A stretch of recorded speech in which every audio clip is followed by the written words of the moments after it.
Om Swastiastu, perkenalkan nama saya Putu Viviana Tantri Trismatika, NIM 20120511018, Program Studi Pendidikan Bahasa Bali. Di sini saya akan mempresentasikan tentang UAS Agama Hindu. Yang pertama ada nilai-nilai dalam agama Hindu agar terhindar dari korupsi. Menurut pendapat saya, nilai-nilai tentang Dharma yang mana merupakan kebenaran yang mutlak menurut agama Hindu. Meningkatkan nilai kejujuran di mana menjadi nilai dasar yang menjadi landasan utama sebagai penegakan integrasi diri seseorang. Lebih mendalami ajaran agama agar tidak terjerumus ke hal-hal yang negatif seperti contoh di atas yaitu korupsi. Yang kedua ada Banten dalam agama Hindu apakah perlu dipertahankan? Menurut saya sangat perlu karena itu merupakan simbolis dan sarana yatnya yang kita persembahkan kepada Ide Sang Hyang Widiwasa. Di samping menjadi simbolis dan sarana yatnya, sudah menjadi kewajiban umat Hindu untuk menjaga tradisi para leluhur yang terdahulu. Nilai-nilai yang dilanggar agama Hindu dalam kasus prostitusi online. Menurut pendapat saya, nilai-nilai yang dilanggar yaitu nilai moral, yang mana kegiatan tersebut harus dilakukan dengan orang yang tepat dan benar serta mendapatkan restu dari kedua belah pihak yang disakralkan dengan sebuah upacara yatnya. Solusinya, dengan menjelaskan apa itu prostitusi serta dampak buruk yang bisa ditimbulkan, sebagaimana kita sebagai makhluk ciptaan yang paling sempurna. Percayalah, jalan yang lain selalu ada. Nilai-nilai yang didapat saat mengunjungi panti asuhan, yaitu ada nilai sosial. Solidaritas kita sebagaimana mestinya memang sangat erat pada apalagi agama Hindu. Sadari bahwa manusia tidak bisa hidup sendiri. Contohnya kita memberi sedekah kepada orang yang sedang membutuhkan walaupun sedikit, tapi itu sangat berharga bagi mereka yang sedang kesusahan. Ingat saling tolong-menolong satu sama lain. Hubungan kepasrahan dengan sifat korupsi manusia.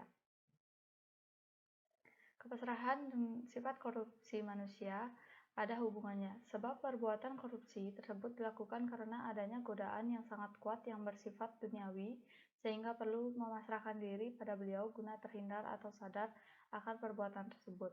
Sebagai contoh, kita tidak mengambil uang suap saat pemilu, contoh karena tahu suara tersebut bukan suara hati nurani melainkan suara yang dibeli.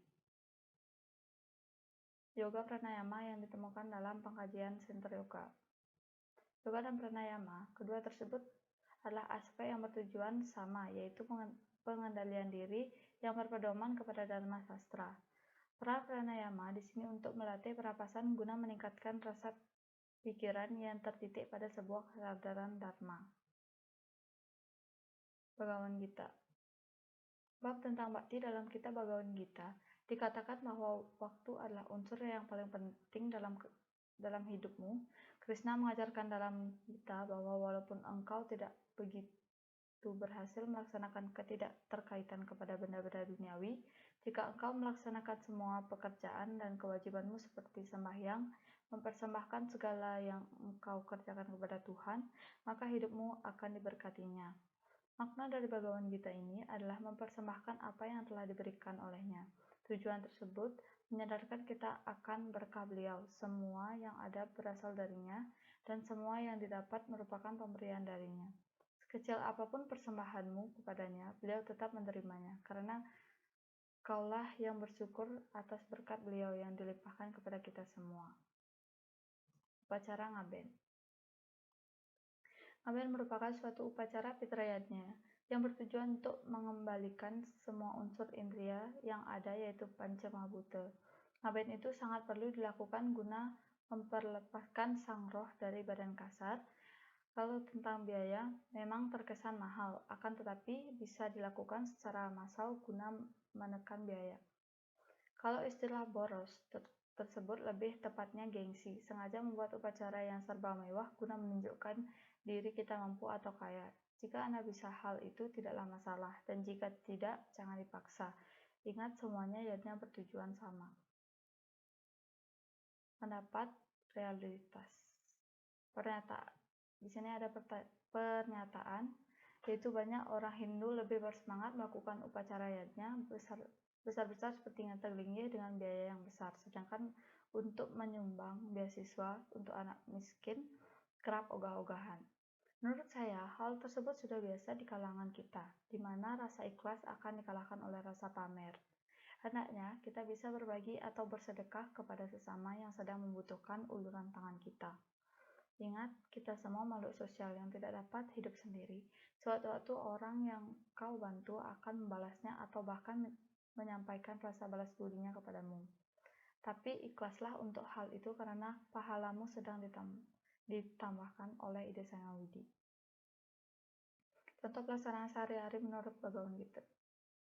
Yatra Yogeswara, Krishna Yatra, Pato Danur, Darah, Tarta Sarir, Wijayu, Butir, Dhruva, Nitir, Matir, Mama. Artinya di mana ada Krishna, penguasa yoga, dan Arjuna yang bersenjata busur perkasa, di sana ada kesejahteraan, kejayaan, kemuliaan, dan moral yang langgeng.